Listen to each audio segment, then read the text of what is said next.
Zaidi ya watu 500,000 hupotea bila kujulikana kila mwaka. Mnamo 2009 kitu kisichojulikana kilitokea. Mtu alionekana, hakuwa na utambulisho wala hakuwa na rekodi alipotoka. Peter Bergman hakuwahi kuwepo. Hii ni moja ya siri kubwa zaidi ya mtandao wakati wote. Juni 2009, mtu aliyejiita Peter Bergman aliwasili Sligo Island. Aliingia kwenye hoteli ndogo, akalipia pesa taslimu na kubeba begi moja lililochakaa. Alitoa anwani huko Vienna, ilionekana kuwa ya kawaida, lakini wachunguzi baadaye waligundua kuwa kuna kitu kimezimwa. Kwa siku 3 aliondoka hotelini na mfuko wa plastiki wa zambarau. CCTV ilinasa Bergman akitembea mji mzima. Polisi walichambua kila hatua aliyopiga.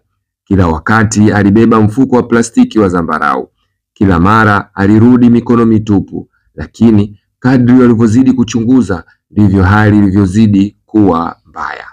Bergman sio tu kuepuka tahadhari, bali ilikuwa akijitafuta kwa utaratibu. Bergman sio tu kuepuka tahadhari, bali ilikuwa akijitafuta kwa utaratibu. Hakuwa na kitambulisho wala passport, hakuwa na rekodi yoyote ya kuingia Ireland.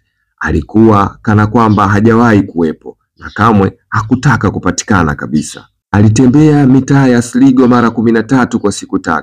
Alitembea kwa kusudi, hakukawia, hakuvutia umakini.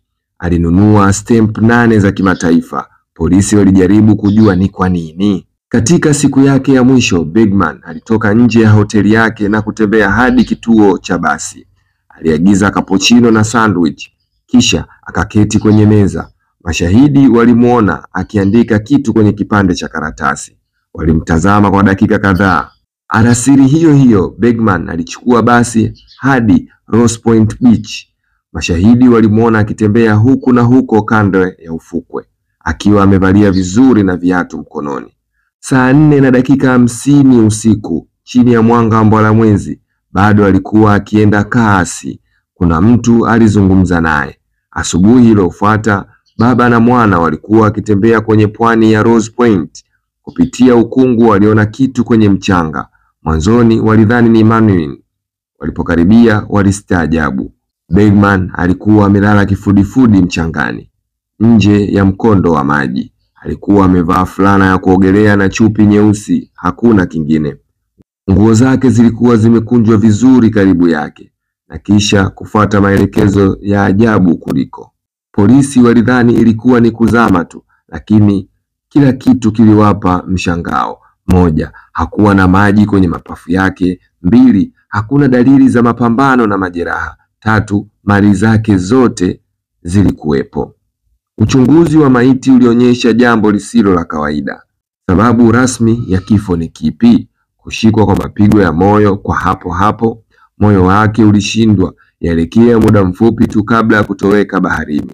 Isingekuwa kwa mshtuko huo wa moyo, angetoweka milele. Siri hiyo haikuishia hapo. Peter Bergman alikuwa nani? Je, ni mtu mgonjwa aliyeamua kufa peke yake? Mkimbizi aliyekimbia maisha yake ya zamani? Jasusi wa zamani akijitafuta kabla hajachelewa? Uchunguzi ulizidi kuleta maswali mapya.